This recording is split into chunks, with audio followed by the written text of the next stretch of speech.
Hello, everybody. I'm Reginald Bullock, and I'm here with Trey Wilder, and this is Just Living Life. And if you haven't tuned in to us before, I'm glad you're tuning in now because we always have something exciting for you. What's up, Trey? Not much, Reggie. Everything good with you? Everything's always good, Trey. Everything's definitely swell, ladies and gentlemen. Listen, like he said, we always got something new and exciting. Peep the new ambiance and first guest. That's right, my guy over here, Chris. Say what's up to the folks. My peoples, what's going on? What's going on? All right, that's the bet. That's the bet. We got a lot of stuff to talk about, Reggie, today. So he's a martial artist, right? We hoopers. I'm better though, but Whatever. we're gonna see if the two actually blend, if there are any comparisons. So let's get on into it and see what happens. Y'all boys ready? I'm ready. I'm ready. Let's go.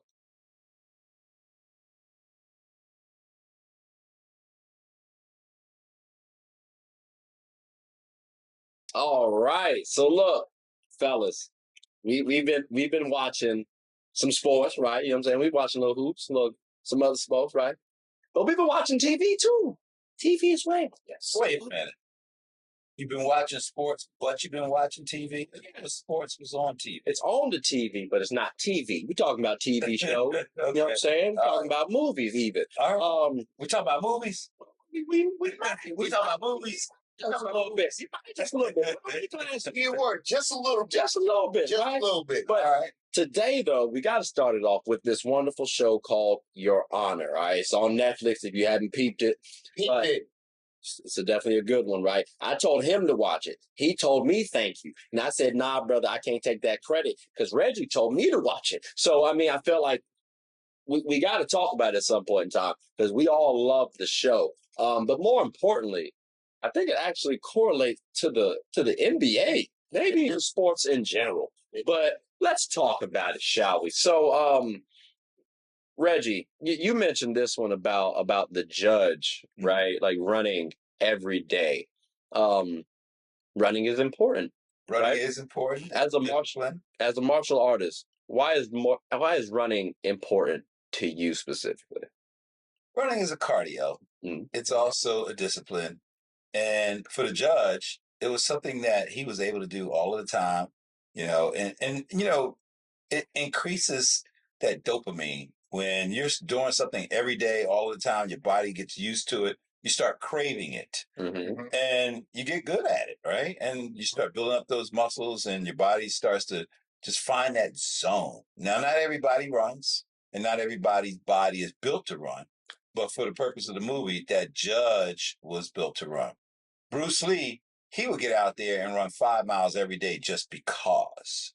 That's a lot. And when he was training with other people, he would just say, meet me at such and such a spot. And he would just take off running. Either you kept up with him or he left you behind. Well, I mean, I agree. Yeah, I mean, this brother won't doing all that. He was just running just to clear his head. But it's a quiet space when you run, right? Because a lot of times when you're running, you're able to think. You're able to meditate. You're able to focus, and because it's just you and you. Yeah, If you're doing that every single day, sometimes you look forward to that moment where you're not being distracted by all the external forces. You're just in your own headspace and you can process your own thoughts while you're running. Yeah, and he was able to do that too. And just for a little clarity, right? So in the movie, one of the main characters, and let me make sure I get these names right? Please do. Because I don't remember everybody's name. So Adam is the young man of Michael, right? Michael is Michael Desiato, and he's the judge of the movie, and well, at least one of them. And so Adam is his son. He ends up hitting another gentleman by the name of Rocco Baxter, and so Rocco ends up unfortunately passing away. And so from that moment on, they had been trying to cover up that murder, essentially, right? And the unfortunate thing, on top of the unfortunate thing, is Rocco's dad, Jimmy. Yeah, he's not someone to play with. You know what I'm saying? Like you see these Blue Devils, right? You see these Blue Devils. Remove the blue. You know what I'm saying? That's what we're talking about, right? So that's essentially what the movie is, and they're trying to hide the fact that they took out Adam. And again, I mean Rocco. I'm sorry, accidentally. So with that, we were actually talking about this a little bit. Matter of fact, because you brought it up, actually, believe it or not. So I'll let you speak on the comparison sake between Adam and Rocco. Oh, hey, Bron and Bron. Shocked me. That was Nah, so like as I can see like a comparison with like Jimmy and Bron, because like Bron is not a person that nobody want to get mess with. So he trying to put that same pressure on Bronny.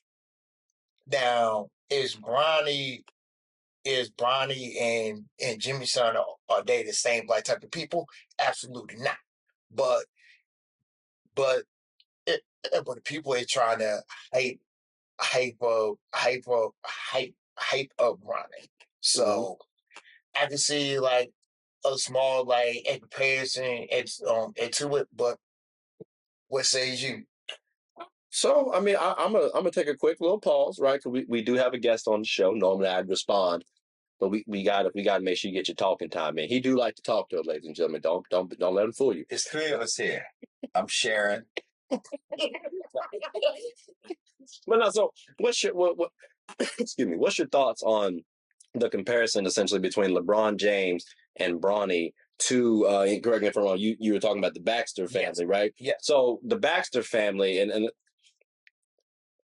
I don't know. That's an interesting take. I wasn't that fan of it. Like what's your thoughts on it? Because like initially I wasn't a fan of it, but kind of hearing them, I guess maybe Braun is protecting Bronny, right? Kind of how Jimmy was trying to protect Rocco, and then eventually even his eldest son, and a little bit to his daughter as well too. If I want to think about it, Yeah. So what's your thoughts you on got to that? look at it from all of the angles. First and foremost, father, right? And so as a father, you have a child, you watch the child born, you have all these ideas, and you raised them, right? But why are you raising them, right? To be what? To be who? And so in this case, you're looking at legacy. Yeah. Taking over the business, taking over the company, taking over the firm. So in order for them to do that, they have to have certain experiences. Yeah. So the way I see it with LeBron, I hear a lot of people talking about his son should be in there, or, how did he get there? Well, suppose LeBron is looking at the bigger picture of the entire industry, and basketball is just part of it.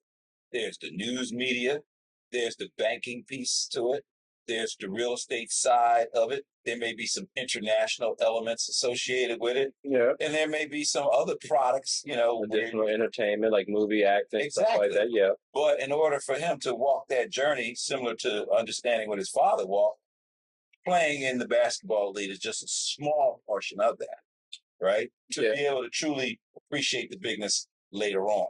Same thing in the movie. How you gonna run a gangster mob, drug lord type family if you don't get your hands dirty, if you don't get some experience? That's true. I agree with that. Like he barely even got his hands dirty in the whole entire series. Like he barely got it dirty, probably like once or twice. But like as a whole, like like you said, if you are the ringleader of one of the most dangerous drug families in the South, and you're not doing nothing, like nothing at all, it's a problem. It's a problem. And so from a legacy perspective, when you have two fathers, right? And eventually they're going to get old. And so now the question is, who do they leave their industry, their business, and all of their houses and cars and money and bank account and, products and everything too? Yeah. Right. And so they want to possibly leave it to their family members, but the family members have had to earn it. And they got to what? And I think it's going to be interesting too, because so we got to see Carlo.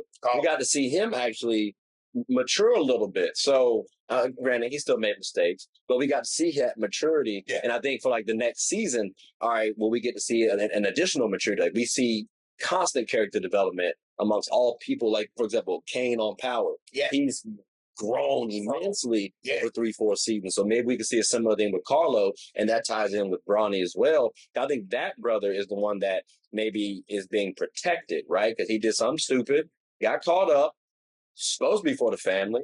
And now I also wonder, will he ultimately want the family business end of day? Same with Fia as well. Like, Fia clearly wanted to get out of that family. Will we see one of Braun's kids be like that based on what he's trying to prepare? And I'm not trying to say that I hope that is out there. I'm just saying, like, those were comparisons of the show. Like, yeah. From a comparison perspective, though, everybody has to walk their own journey. Right. Yeah. Right. But what is that journey? Is it a little journey, right? Is it a big journey? Mm-hmm. And do they even want it? So from a parent perspective, at least he's giving him opportunity. Facts. Because and not ever and let's be real too. He's giving. I mean, think about it. He's creating opportunity for his child. And everybody would do the same thing if they could. Like, realistically, let's not even fake that fault. And even that whole misuse of power. I think even that comparison between Adam and Michael. I don't think it's fair to try and say that's what Braun and Bronny is doing. Because I think to some degree, we have to acknowledge Bronny has deserved the right to play in the NBA. He deserved the right to be drafted. He put in that work. So at least that's my personal perspective. So I kind of hate that narrative that Bronny is the poster boy now for nepotism. I do, but I also understand it. Because it is. The thing is, so. I mean, because it is a business. No, it is. It's an entertainment business. It's a business. So whatever it's all to that end, a lot of people don't understand the money piece behind it and what needs to be done. So as a martial artist, does knowing LeBron James is about to be on the same team as his son, does that make you, that part specifically, make you want to watch the NBA a little bit more? Me? Yeah, you personally. Me personally? Yes, sir. No. Okay. All right. That's not a knock at that, by the way. I was just a genuine question because again, it's an entertainment draw. So I do know a lot of, like, for example, Chris Paul joined the Warriors last year. To me, happy as he.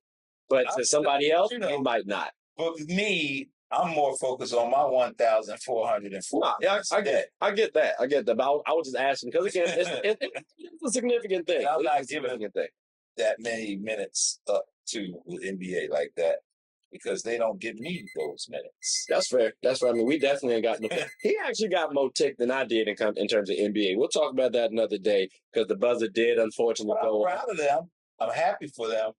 And anytime, and I'll say it, anytime a black man is able to do for their son, that's a big deal compared to 50 years ago.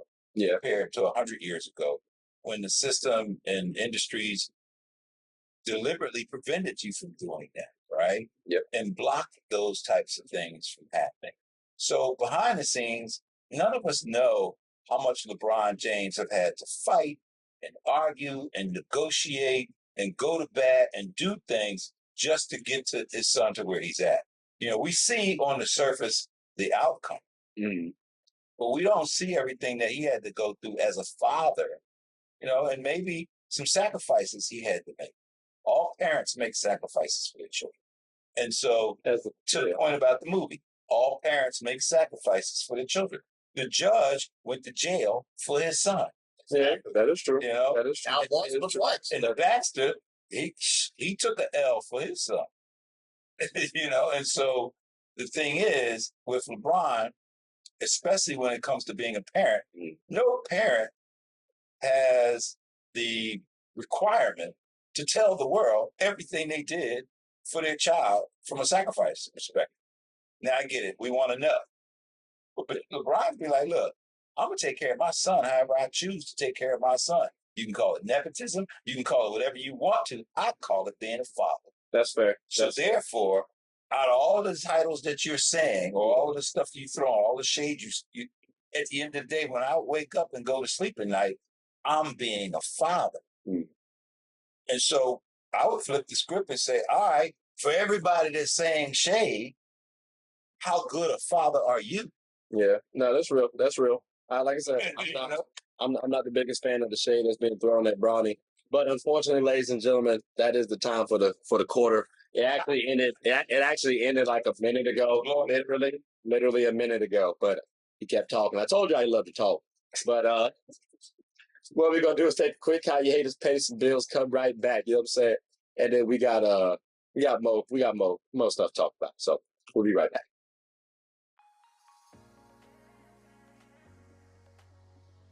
The I'm Perfectly Made Foundation believes that routine screenings can save lives and that access to these services should not be a barrier.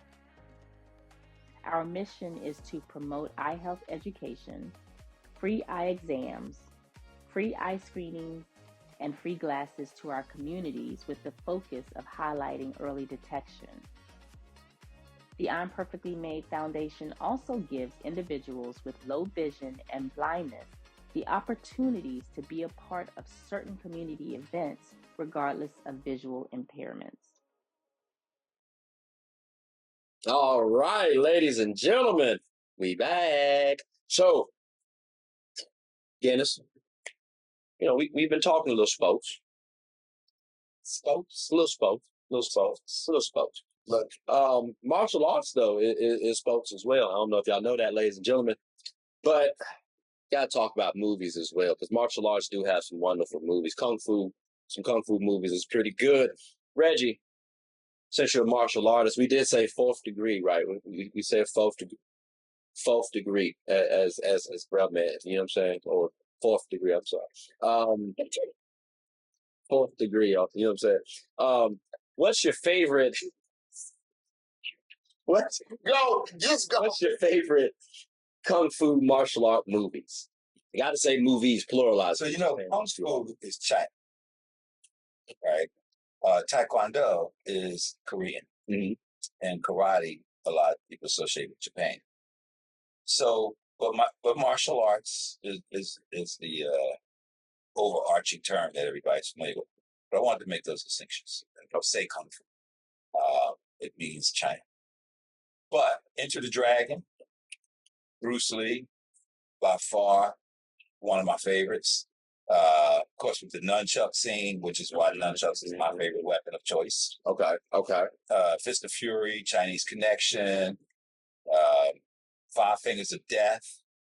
But then every time I get prepared for either a tournament or exhibition or promotion, I watch 36 Chambers of Shaolin. Okay. And that they break down a lot of the elements of technique and weaponry and the invention of certain different styles and kicks and punches and conditioning. It's really a powerful movie on conditioning. So those are some of my favorites. Okay. Now, I mean, how about yourself there, champ? What have you? Are you a big martial arts movie? Did I get that? I said martial arts. Right. I got you. As a young kid, I was. My favorite all-time movie is all of the Karate Kids, but Still my answer. And was so wet. But a show that I watched on Netflix called Echo Makai. Tar Heels fans always be stealing. It's crazy, but it's a good series though. It's a good series. They got a new Karate Kid coming out in 2025, right? Yeah. All right, so we gonna try and go to the movies to learn about wax. No, let's go. But that's a top. That was a top tier scene, bro. Wax on, wax off. I've been doing martial arts for 50 years. Yeah, I just meant you want to go to watch it. That's all. You know what I'm saying? Will Smith is producing it, by the way. Just you said Will. That's what caught my attention. That's why. That's what I said. Will C. Yeah, and S. Smith. It just caught my attention first. Not nobody else. Now who likes to talk? Well, me, because I got a show, but I know you do too on the daily. No? Yeah. Okay, so those are your favorite movies, though. And like I said, I agree with you as well. Like Kung Fu, oh my goodness. Well, what's your favorite movie? I was gonna say mine is the same as him. The main difference is, or the main addition. I thought you would have said Power Rangers. So it is, but I throw that more on like the anime side, if you will, like that. Like some of those animes. No, no, them Jones is cool. 'Cause, like Naruto definitely has some like martial arts stuff in there. Like there's a bunch of fights, but I'm thinking like strictly they're painting that kung fu vibe, that martial arts vibe, like which you could say Dragon Ball Z, yes. But they tried to add more real world elements to that too. I think Jackie Chan Adventures or the Adventures of Jackie Chan, the cartoon. They were talking about Talisman and stuff like that. I thought those were pretty good shows. Jackie Chan's bad dude. I remember you. I know that's your man. He's got a serious training facility in China, where a lot of the actors and movie folks from all over go there and practice and train prior to them doing their scenes. That's interesting. Yeah. So when you know stuff like that, you personally, when you watch some of the newer movies, because obviously when you're talking about like cinematic shooting and stuff like that, it's going to be a little bit better quality nowadays. But at least like the storylines or stuff like that, like, do you appreciate the newer martial art movies or? I appreciate good technique. Okay. I appreciate good technique. You know, a sidekick's a sidekick. You know, front kick, you know, punch. And so a lot of these people put in work. They're athletes, just like any other sport. And some of them are not martial arts enthusiasts like me, but they have to train to do the part. And that training still requires discipline and work and sweat and hydration and all of the things that are required in order to be good at a technique or to do that thing that they do. And it's physical. Yeah. So, you know, I have respect for them. I'm not expecting them to jump in the ring and be in some heavyweight champion black belt tournament. But at the same time, I respect the work that they put into their craft to be good at whatever it is they try to do. I agree. Like when you were watching like the basketball shows, like the Showtime Lakers ones, did you ever care about if people were using the correct form or if you peeped like a terrible form, you're like, ew, that's disgusting. Did you ever cringe or stuff like that? Really? Okay. So every time I see like a sports show, I always try to see how do they shoot those sports scenes. If it's not realistic, it's like, I don't know how I feel about that. But also, same with the martial arts movies as well, too. I guess like Dragon Ball Z, they did shoot one movie, and I'm like, you know what? I just watched it because it's Dragon Ball. So like the fight scenes weren't the best. You know, I do like a little hand-to-hand combat. Oh my God, Mortal Kombat. Why did I not think of that? Oh my gosh, that's crazy. That was another good one. Yeah, that was. I liked all of the, most of the Mortal Kombat. Okay. Which one did you not like? I don't want to talk about it. But it was more anime. Okay. All right, that's the bet. That's the bet then.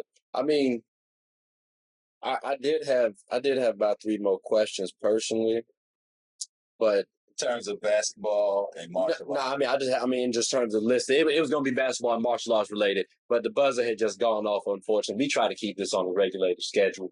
My bad, fellas. That was on me. I didn't get all my questions off like that. I might transition them to the next one though. We'll see how it goes. But ladies and gentlemen, like you said, you like to talk. I was about to cut it right there to the transit. See how? Oh my gosh! You let people come into our wonderful abode. They just don't want to. Oh, it's crazy. But we'll be back though after a moment from our wonderful sponsors. Hooping is an activity that can be enjoyed by all. It's a team game about getting and stopping buckets. Everyone's always rushing to the gold. Well, make sure to rush and watch Team Gold Rush, one of the best teams in the Special Olympics of Virginia. Team Gold Rush even has former NBA All-Star participants on the team. Clearly, they've struck gold. Ready to suit up and practice? I know. We talking about practice. Not a game. We talking about practice. Practice still makes perfect. So when the opponent starts hitting their shots, Team Gold Rush can bounce back due to their training. Remember, offense sells tickets and defense wins championships. Watch us get a bucket and rush for the gold. We aim to be that gold standard. So want a team where you can win and have fun? Team Gold Rush is your number one. All right, fellas, ladies and gentlemen, boys and girls. Reggie, you said something one time. talking about before your tournaments. Yeah. Right. You know, wow. All right. I don't know what you was thinking, what you be doing. Right. But you said, brother, you watched, 36 chambers before every tournament. Mm-hmm. So I'm assuming that puts you in a certain mindset.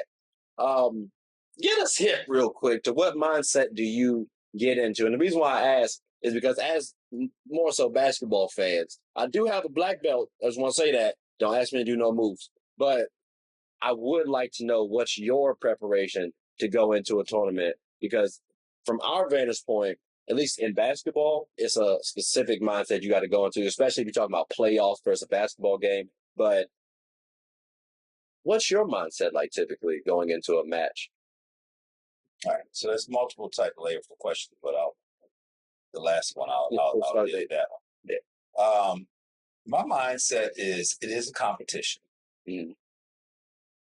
but I don't want to be competing with the person that I'm fighting. I want to compete with my best self. Because the person that I'm fighting, I just want to annihilate them. I want to go in there and destroy them. So whatever it is that they bring in the ring, kicks, punches, whatever, I don't care. So I don't need any apprehension of they're better than me or they're bigger than me or they got better. I don't care. I'm coming in dangerous. I'm coming in hot. And that's my mindset. Now, I understand protect myself at all times. I'm not coming in reckless. Okay. But when I punch, I'm going to hit you so hard. When I kick, I want to kick you out the ring. When I look at my target and your head is my target, it's like hitting the ball off of a tee on a golf course. I'm going to take you out. And that's my mindset when I'm in the ring. Now, because you mentioned golf, and I do golf, ladies and gentlemen. We've talked about this just a little bit, right? When I swing at the golf ball, if I swing too hard, I'm gonna mess up.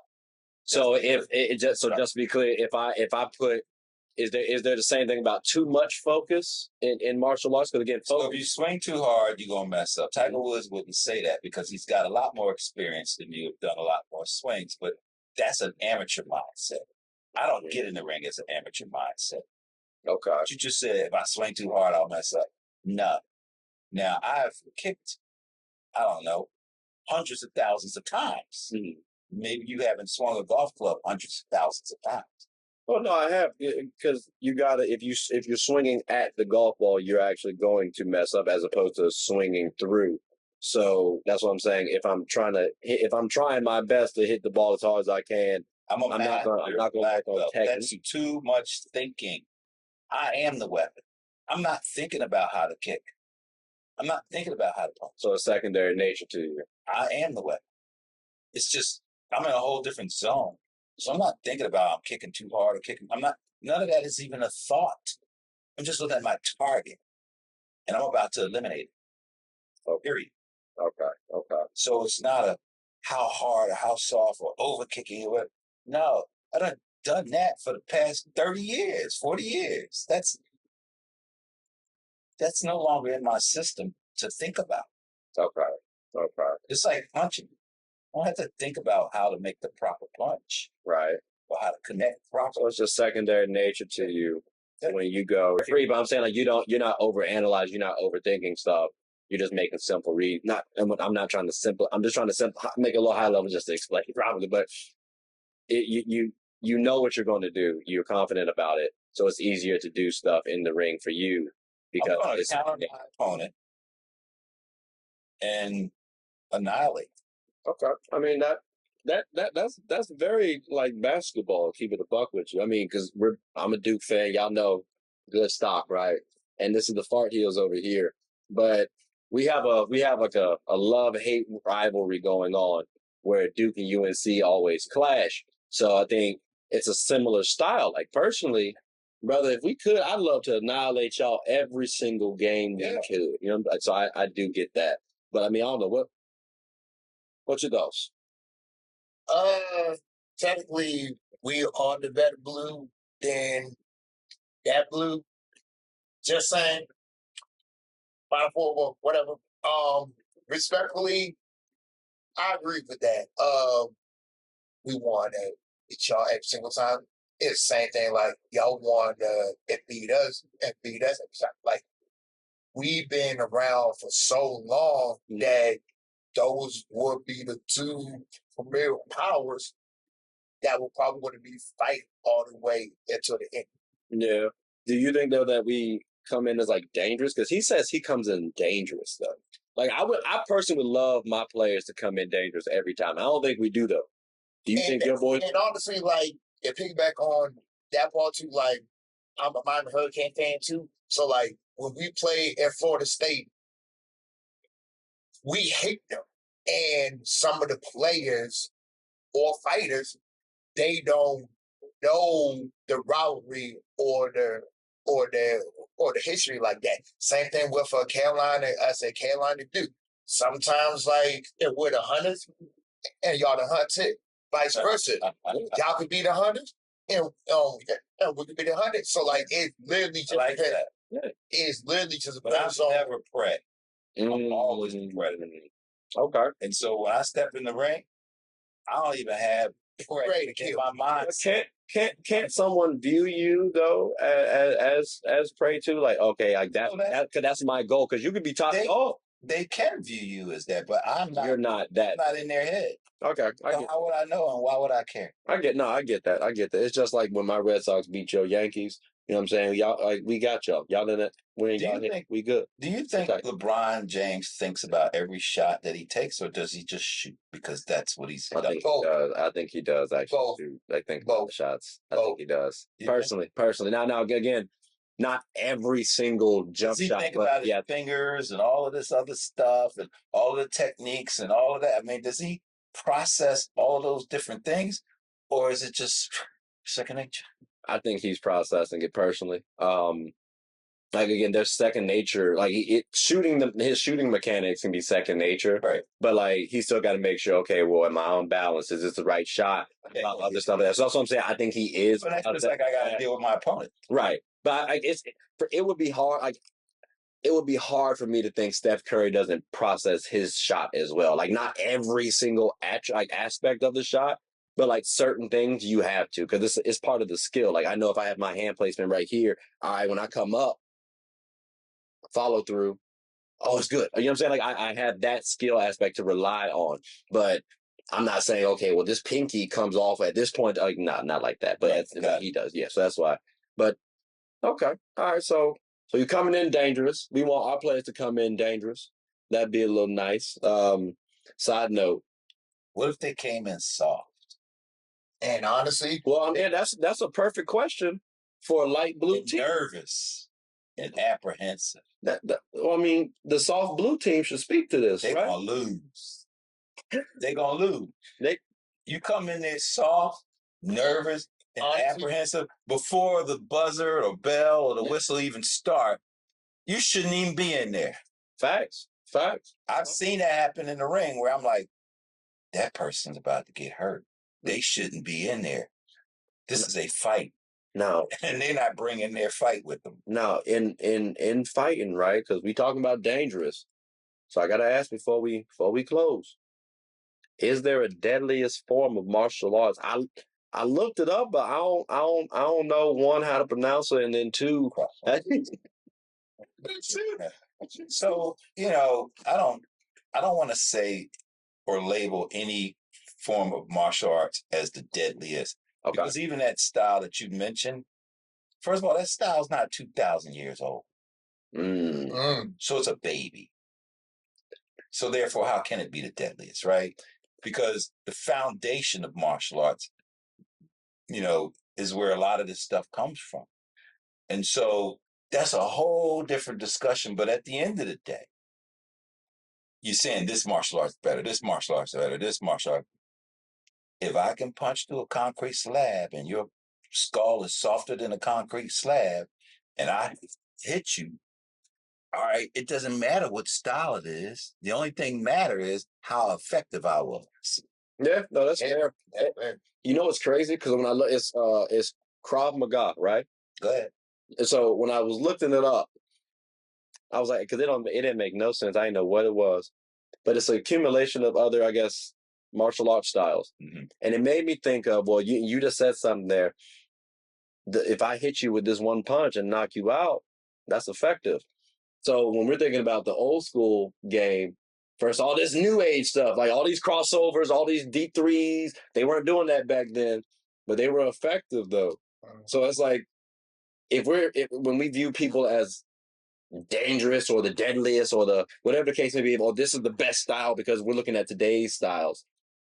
Back then, it was 130. Yeah, not efficiently though, but like they not that little bit. I mean, but it's still an effective style though, and it does need to be studied as well. But also too, you can't go through you can't get to Krav Maga unless I get to Taekwondo, unless I do karate, unless I do all these basic. I don't know about that. I was saying that because that's the one I know. I like, yeah. So I can't. I'm not gonna say you can't get to that without doing this. Okay. I give y'all one prime example before we close. Back in the 80s, and when the Pistons they played the Bulls, they had one rule. It's called Jordan rules. What that means is anybody but Jordan will give you free reigns. As long as he don't beat us, you're good to go. Yeah, they used to karate chop his ass too. Yeah. So, I mean, okay. I see what you're saying.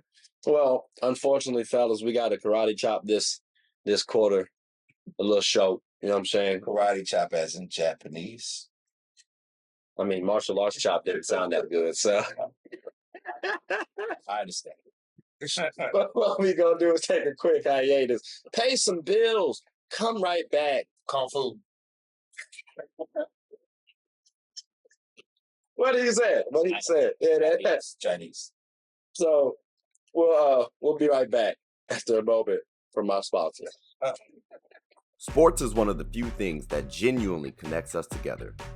Whether with coworkers, friends, family, we all love the entertainment. Well, here on Get a Bucket, my goal is to talk about sports and its cultural impact. The WNBA, for example. The WNBA is loads of entertainment. From the new rookies battling, displaying their skill sets, and preparing to take the league by storm, to the titans and the MVPs of the league clashing for battles we'll always remember. From imagining the soon-to-be possibilities, to admiring and treasuring the finales. Get a Bucket is a platform where other sports analysts, hoopers, coaches, and fans of the show come and talk about the WNBA, both negatives and positives. So if you haven't, take a quick peek. At the very least, you'll have a good time. Remember, sports is one of the few things that genuinely connects us together. So please, tune in and stay connected. All right, fellas, ladies and gentlemen, boys and girls, we can't forget y'all. Right? But I'm speaking to the fella, you know what I'm saying? Reggie, we've talked about before, you're a 4th degree black belt, right? But we be getting the bucket sometimes. Look at that. Oh, special turnover. Give me the ball back. Trifling. Can't trust fart heels, right? So clearly, we like hoops. We're trying to learn a little bit more about martial arts. Now, I've done a little bit, right? Just a little bit of sparring, but I forgot a few things. So I can't answer these questions. What is something like a 2 and 3 pointer in basketball in comparison to martial arts? So in tournaments, you have points, and you have what's called significant impact when you're punching with your fist, because you can punch with your fist and don't get any points. And so in Taekwondo, you hit someone, you might get 1 point. Okay. And if you kick them, you might get 2. You should get 2 points, especially if you kick them in the chest. Right. You do a nice round kick, side kick. But if you kick them to the head, that could get you 3 points. So it shouldn't be easy to kick somebody to the head. My last tournament, I broke this guy's nose, sent him to the hospital with a jump spinning round kick to his face. And I would have had 3 points. Well, I did have 3 points, but it also ended the fight. So that's it. Like 3 points is maybe a punch. There's 1 point, a kick to the chest, 2 points, but a kick to the head, 3 points. Jump spinning crescent kick, 3 points to the head. Okay. What you got? I mean, about just be rattling off basketball terminologies in comparison. Because you know what? I definitely do have a equivalent. What do you think is a dunk or like a layup equivalent into a martial arts? That's fair. I like that one. Dunk. Because a dunk ain't nothing you can do about it. You coming down, you dunk, it's a done deal. Try. So, however, with a dunk, it's still 2 points and you keep going. Mm-hmm. Okay. Right. Okay. And so in martial arts, for instance, I was in a tournament, I did a stepping side kick, knocked the guy out the ring. And when he came back, so that was only worth 2 points. But when he came back in, I beat him psychologically. So I gotten up in his head, right? Okay. And so to me, that was a dunk. Okay. Right? Okay. Because at that point, I had him. Now the layup is still 2 points to your point, right, about the dunk. So a layup, softer though. So a layup, a nice soft layup to me, maybe a round kick. Okay. Maybe it's still worth the same amount of points. So it's worth a round kick properly placed can be worth 3 points. Oh. But a layup, it's just a pretty shot, right? You know, a layup. A pretty basic kick. It is. Okay. And a round kick is a basic kick, but it's nice and pretty. Okay. Okay. A layup is pretty. Okay. And you got to get in to do a layup. That's fair. You got to get in to do a layup. Okay. Yeah. I'm curious about, I was going to get a little more technical, like floaters, crazy layups, stuff like that. We're going to keep it simple, though. How about, because in basketball, right, you get fouled, get sent to the free throw line. You know what I'm saying? What we got for that? Like, is there a free throw in martial arts where you kick there's no free throw. Okay, I didn't know. You get a free There are fouls. Okay. No free throw. For instance, if there's a boundary line and you step out of the boundary line, that's considered a foul. Okay. And if you, for instance, you heard no hit below the belt. Yeah. That's a foul. Okay. A cheap shot. Right. That's a foul. Okay. Yeah. How many fouls do you get in a match? Because like in basketball, depending on level, you get 5 to 6 fouls before you get ejected. Okay. It depends on the referee. Okay. So the referee can take a point away from you. The referee, you've seen it in boxing where they take a point away from you. Or you could just do straight up fragrant foul. You could get disqualified. Okay. Yeah. So it depends on how that foul is viewed by the referee. Okay. So I definitely got another one. So how is a crossover or it breaks somebody's ankles is like is in boxing? I mean, and martial arts. Yes. And to be clear, he don't actually mean breaking somebody's ankle, which I feel like could happen in martial arts. So I just had to make sure they knew what he was talking about. You know, what you got for us? Crossover, juking somebody. All right. Got AI. Yes. All right. So, and juking is also soccer, right? Yeah. So, That's true. Pele. Messi and them. No, Pele. Oh, Pele. Yeah, he was the master juker. So I just Messi. So in martial arts, you have several things. You have combinations and you have fakes. Right. So my signature fake was front kick, round kick. So therefore, you're seeing the front kick coming and you're blocking and you're going after the front kick, trying to stop it. But by the time you do that, the round kick has got you. The other thing is I teach my students, your hands open up your feet opens up your hands. So if I want to kick you, I'm going to punch you. If I want to punch you, I'm going to kick you. Because you're going to try to block the kick, so I'm going to punch you. Or you're going to try to block the punch, so I'm going to kick you. Okay. And so those are similar to doing a crossover because it's fake. Right, fake out. Okay. That's what that is what a crossover is, based on fake out. Okay. It's fake. Matter of fact, I do got another question to ask. So, what boxer do you see that could do martial arts? And which martial arts fighter that you can see yourself wanting to see in the boxing ring? Because that was one of my questions that like I just want to ask. So yes. We do have some people who have gone from like sports like NFL and basketball into the boxing and martial arts world too. So I mean, like Greg Hardy, my Panthers, he's on. He did MMA. So I mean, we got people. Yeah. So I look at MMA totally different than I look at. That's fair. Yeah, that's fair. That's fair. Martial arts and whatnot. And it's hard for me to say, especially now, because it's been such a gravitation towards a lot of this being entertainment now. I agree. That's fair. And that's fair. And I don't really view it from that perspective. Okay. I mean, if that's what they want to do, fine. But I don't really watch MMA. And we might have to have you over there, dog, and then watch a couple matches. Then I mean, I've seen it. Yeah, they be hit. But I'm also looking for some other types of things, and I'm just not seeing it. And I watch martial arts tournaments. So your point about a martial artist becoming a boxer and a boxer becoming a martial artist. Yes. I mean, Bruce Lee is the prime example. Okay. Bruce Lee was a cha-cha dancer.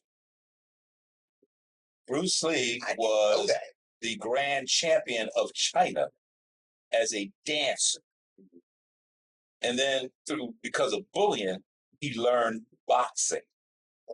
And therefore he became a boxer.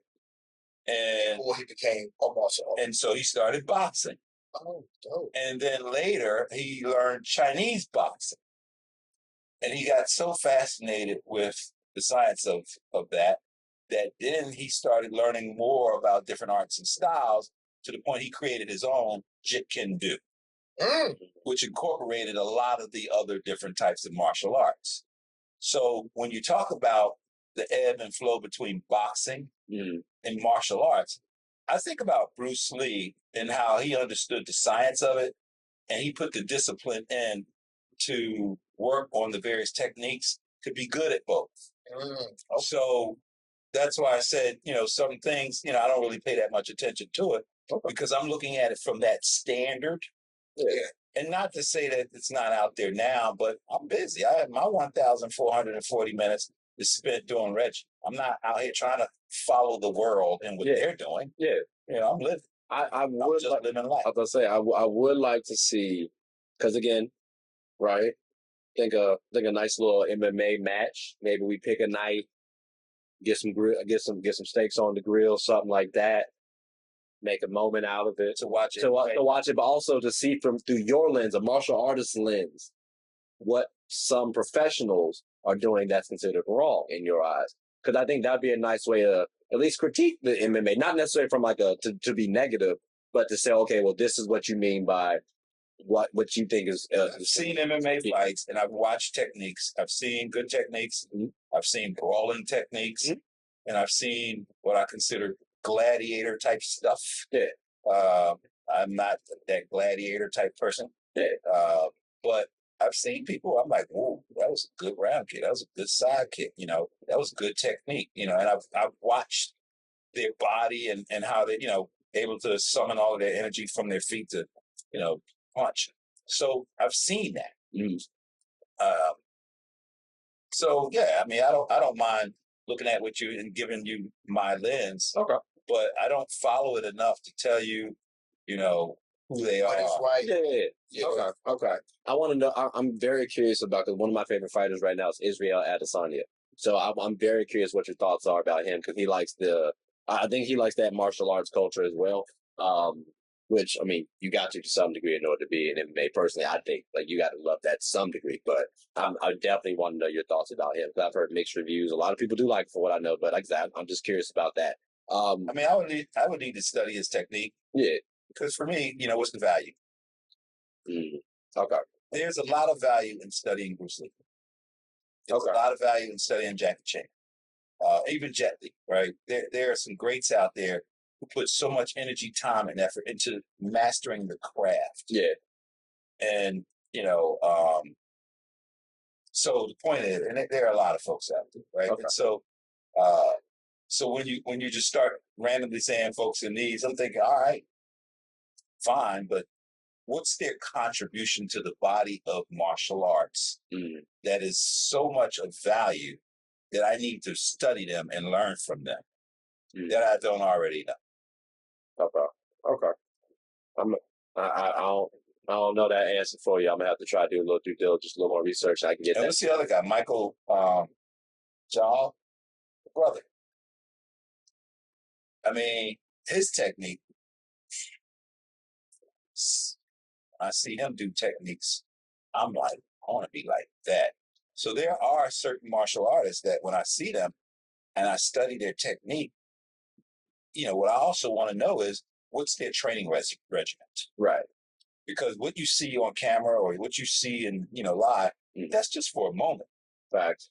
But what about those hundreds and thousands of hours that it took for them to be able to deliver that technique that we see? Mm-hmm. That's the work. Yeah. And I'm curious about the work. Yeah. Not what you see in a martial arts ring or MMA ring. Facts. I want to know what went on to get them to where they are. Yeah. And where was their discipline and all of that. So again, what am I doing and what I'm not doing in the preparation? Okay. And hell, I'm 62 years old. So, I'm not bad. Okay. For 62. Okay. Okay. Now we have one more question before we close, right? We do. We have one more question before we close because you had said this one, right? Yeah. This one. Yeah. Set up. You just showing it to them like. Could you see a co-ed at tournament? Oh, co-ed tournament. So, yes and no. Mm-hmm.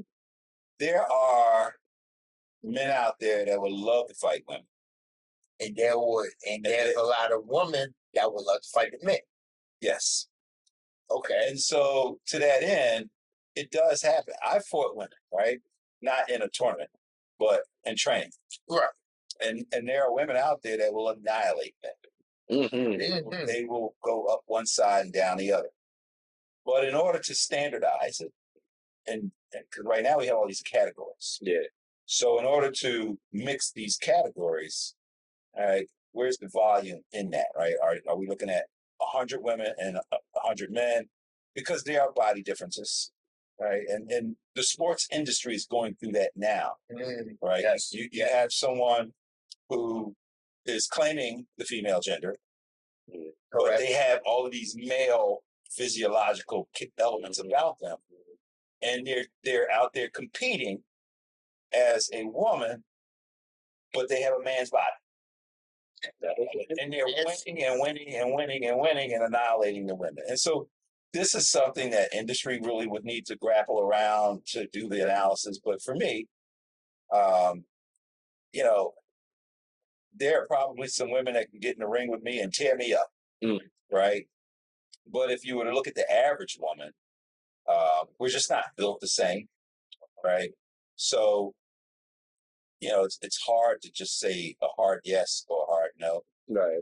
Because I have fought some women who, they were so good. I'm like, right. Let me turn the notch up. But then if I turn the notch up and I hurt them, that's a little tough. Now that's tough. That's a little tough too. It's like, that's Reggie. Yeah. I get you that. just knocked her out. I get that. Like, well, if she was going to knock me out. I feel you know what I mean? Like, because and she may even have that respect, be like, well, yeah, he was right. I was going to knock him out. But everybody else may not see that. And so it becomes really messy. And also, that's the same thing with at basketball too. Yeah, like because you will have some women that would love, and I mean love, to bust the men's ass on the court every single day. Yeah. I've seen and can. And not even just on end, like, bro. No.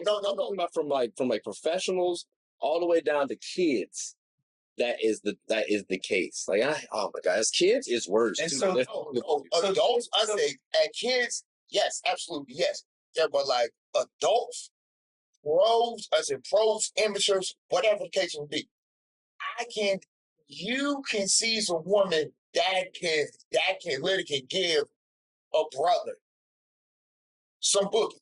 Yeah. So I think what will happen in the future is there may be a separate category that gives people an option, right? So you can opt in. And I know when I was, when I was in the regular fighting, you could be a blue belt, and there's no blue belts in the building to fight.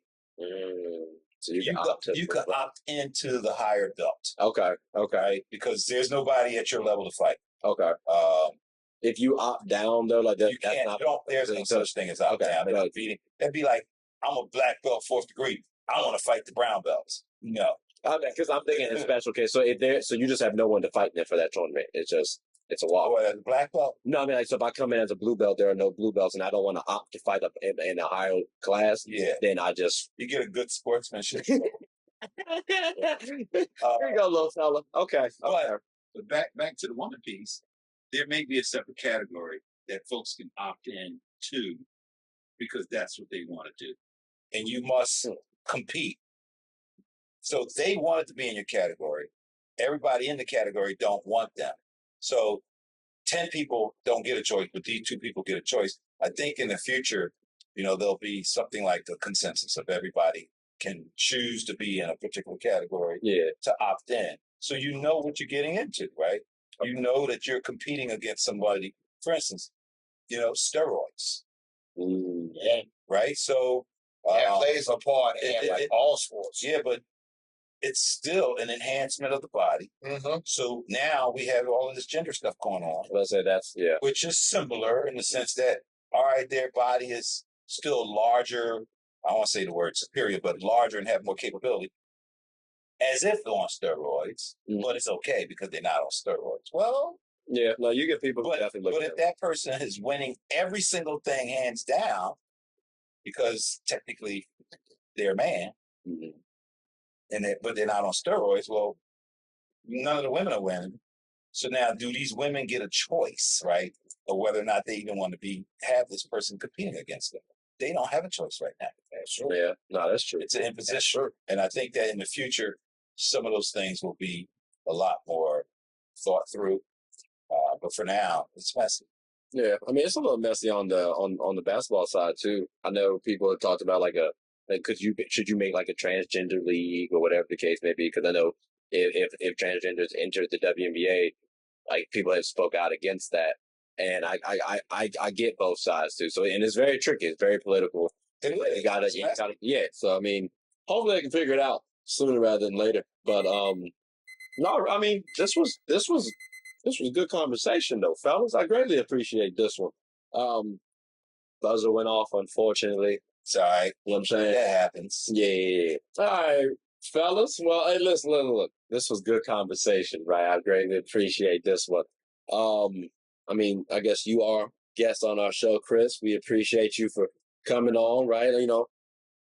He was the martial artist, but we definitely had to sneak in some basketball because it's very important. But we had to let him talk. I'm sorry. But did you have anything that you wanted to say before we closed up shop? And hell to the no,